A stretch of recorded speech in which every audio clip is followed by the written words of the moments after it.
같이 한번 외쳐볼까요? 예수님이 부활하셨습니다. 전혀 안 들리네요. 예. 자, 자동차 창문을 좀 여시더라도 한번 큰 소리로, 마스크 쓰시고 큰 소리로 예수님이 부활하셨습니다.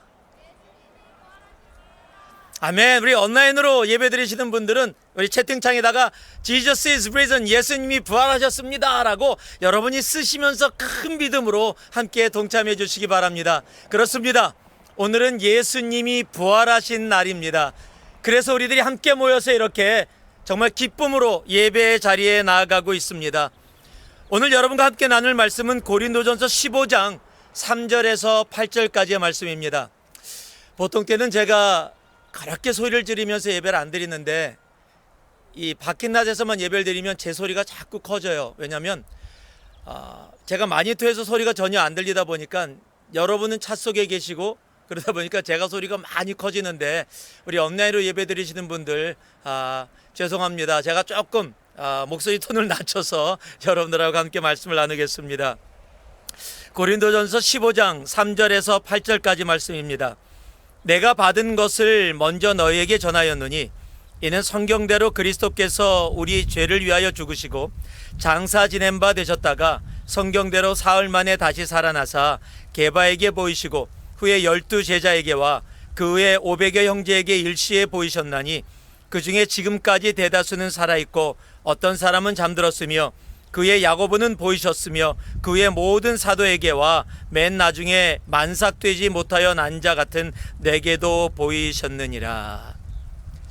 부활은 우리 예수를 믿는 크리스찬들에게는 가장 근본되어지는 삶의 근본입니다. 부활이 없다면 오늘 우리가 지금 이렇게 예배 드리는 것도 아무 의미가 없게 되기 때문에 그렇습니다. 고린도전서 15장 17절에서 19절까지 읽어보면 부활이 없다면이라는 전제하에서 부활이 없는 것이 크리스찬들에게 어떤 의미인가를 알려주는 말씀이 있습니다. 그것이 17절에서 19절까지의 말씀입니다. 그리스도께서 다시 살아나신 일이 없으면, 즉 주님께서 부활하지 않으셨다면 첫 번째는요, 너희의 믿음이 헛되다. 우리가 믿는 모든 것이 헛되다라고 이야기하는 겁니다. 지금 우리가 예수를 믿습니다라고 외치는 모든 삶이 다 헛되다라고 얘기합니다. 또요, 그리스도께서 부활하신 일이 없으면 너희가 여전히 죄 가운데 있을 것이다. 두 번째는 우리가 죄 가운데 머물게 되어지기 때문에 우리가 지금 죄에서 벗어나지 못해 영원한 죽음 가운데 갈 수밖에 없는 존재가 되어진다라는 겁니다. 세 번째는요, 또한 그리스도 안에서 잠자는 자도 망하였으리라. 예수 믿고 우리가 죽었다가 다시 주님과 함께 부활함을 믿는 우리의 사랑하는 우리의 인생의 선배들도 그런 것이 아니다, 다 망한 것이다 라고 얘기하고 있고요. 마지막으로는요, 만일 그리스도 안에서 우리가 바라는 것이 다만 이 생의 삶뿐이면 모든 사람 가운데 우리가 더욱 불쌍한 자다. 쉽게 얘기하면요, 부활이 없으면 우리가 가장 불쌍한 자입니다. 자, 옆에 분들에게 당신은 불쌍한 사람이에요? 아니지요. 우리는 불쌍한 사람이 아닙니다. 왜냐면요, 부활이 진실임을 우리가 알기 때문입니다. 그래서 오늘 우리가 이렇게 함께 모여서 이 부활의 예배를 주님 앞에 드리고 있는 겁니다. 오늘 여러분과 함께 봉독했던 또 읽어드렸던 고린도전서 15장을 우리 크리스찬들은 뭐라고 부르냐면 부활장이라고 부릅니다. 여러분, 고린도전서 13장 사랑에 대해서 이야기하고 있기에 사랑장이라고 부르는 것을 아실 겁니다. 그렇듯이 고린도전서 15장은 부활에 대해서 전체를 우리들에게 알게 해줍니다. 그래서 고린도전서 15장이 부활장이기 때문에 이 고린도전서 15장을 장례식에서 사람들이 가장 많이 사용하고 또 목사님들이 장례식장에서 말씀을 전하실 때 가장 많이 이용되어지는 부분이 고린도전서 15장이기도 합니다. 사랑하는 사람을 잃은 사람들에게 고린도전서 15장은 부활의 소망을 그들에게 나누어 주기 때문입니다. 그러나 한번 여러분 생각해 보시기 바랍니다. 부활이 분명 미래의 소망이지만 우리의 삶의 죽은 후의 소망으로만 존재하는 것이 부활이 아니라는 사실입니다. 부활은요, 미래형일 뿐만 아니라 현재형이기 때문입니다.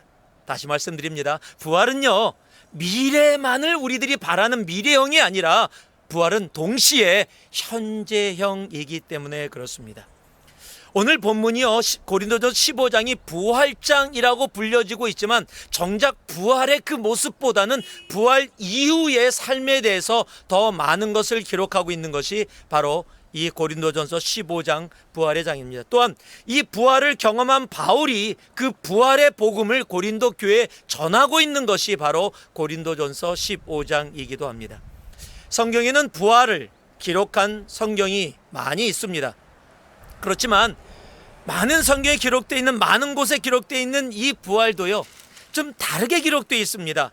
그 중요한 사건을 그렇게 크게 자세하게 기록하고 있지 않다라는 사실입니다. 부활이 기록되어 있는 성경 중에 마태복음 28장도 부활을 기록하고 있는 성경이 하나인데요, 마태복음 28장 1절에서 2절에 부활을 이렇게 기록하고 있습니다. 안식일이 다 지나고 안식 후 첫날이 되려는 새벽에 막달라 마리아와 다른 마리아가 무덤을 보려고 갔더니 큰 지진이 나며 주의 천사가 하늘로부터 내려와 돌을 굴려내고 그 위에 앉았는데, 즉 부활의 지금 모습을 성경이 가장 자세히 디스크라이브 한 것이 요한절인데요, 지진이 났고 천사가 내려와서 지금 무덤 돌 위에 앉아 있다가 부활의 모습을 가장 자세하게 이야기한 것의 전부라는 겁니다.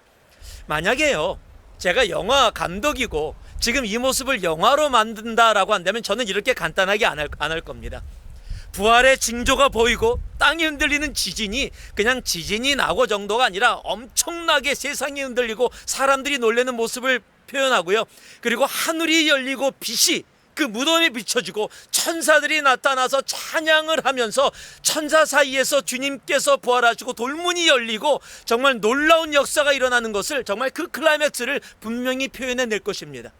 그런데요, 성경은 어디를 봐도 그 부활의 장면을 그렇게 디테일하게 기록해 놓고 있지 않다라는 겁니다. 오히려 그 부활의 그 모습보다 부활 그 이후의 모습을 더 디테일하게 표현해내고 있다라는 사실입니다. 마태복음 28장 하면은 우리들이 떠오르는 성경이 있습니다. 그것이 19절과 20절의 말씀입니다. 그러므로 너희는 가서 모든 민족을 제자로 삼아 아버지와 아들과 성령의 이름으로 침례를 베풀고 내가 너에게 분부한 모든 것을 가르쳐 지키게 하라. 볼지어다 내가 세상 끝날까지 너희와 항상 함께 있으리라 하시니라. 마태복음 28장이 분명히 부활을 우리들에게 말씀하고 있습니다. 그런데 마태복음 28장에서 우리가 가장 중요시 여기고, 그리고 마태복음 28장의 마무리는 그 부활의 영광만으로 끝나지 않는다는 사실입니다. 부활 이후에 제자들을 만나주시고 그 제자들에게 주님께서 해주신 말씀, 바로 복음을 땅끝까지 전하라로 마무리가 된다라는 사실입니다. 여러분, 부활을 산다라는 것이 무엇인지 아십니까? 부활을 산다라는 것은 그 부활을 경험하고 부활을 가슴에 담고 예수 그리스도의 부활을 아는 사람들이 그 부활을 모르는 세상에 그 부활의 예수를 전하는 것, 여러분, 그것이 바로 부활을 살아가는 것입니다. 여러분, 부활의 그 웅장함보다 주님께서 오히려 그 부활 이후에 제자들을 만나주시며 그 제자들에게 해주신 말씀, 주님이 원하시는 것은 1년에 한 번 이렇게 부활절을 기억하면서 오늘이 부활절이야, 너무 기뻐, 주님을 찬양해 라는 하루로 끝나는 것이 아니라 예수 그리스도의 부활을 경험한 사람들이 오늘 지금 부활을 살아가는 것, 즉 부활의 예수 그리스도를 아직 부활을 알지 못하는 세상 사람들에게 삶으로 전하고 말로 전하는 것, 그것이 진정한 부활의 의미가 되는 것입니다. 우리가 부활을 지금 살아갈 수 있는 우리가 되기를 소망합니다. 1년에 한 번 기억하는 부활절이 아니라 매일 매 순간 그 부활을 세상 가운데 전하며 나아가는 것, 그것이 바로 부활을 살아가는 겁니다. 부활은 미래형만이 아닙니다. 부활은 현재형입니다. 그러기에 부활을 지금 살아갈 수 있는 우리 모두가 되기를 주님의 이름으로 축복합니다. 우리 오늘 온라인에서 예배드리고 계신 분들 가족들에게 부활을 살아가자. 우리 부활을 지금 살아가자. 우리 오늘 차에 계신 분들, 옆에 계신 분들에게 우리 부활을 지금 살아갑시다. 그리고 한번 인사 좀 나눠주시죠. 부활을 지금 살아갑시다.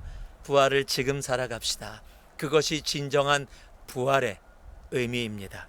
기도하겠습니다. 사랑의 아버지 하나님, 부활절에 함께 모여 이렇게 온라인으로 그리고 밖에 나서서 드라이브인 월십으로 예배 드릴 수 있게 하심을 진심으로 감사합니다. 그러나 1년에 한 번 기억하는 부활절의 예배뿐만으로 끝나는 우리의 부활이 아니라 하나님 부활을 매 순간 살아갈 수 있는 우리가 되게 하여 주셔서 부활의 주님을 알고 있는 우리들이 그 부활의 주님을 알지 못하는 세상을 향해 그 부활의 주님을 전하는 우리가 온전히 되게 하여 주시옵소서. 감사드립니다. 예수님 이름으로 기도 올리옵나이다. 아멘.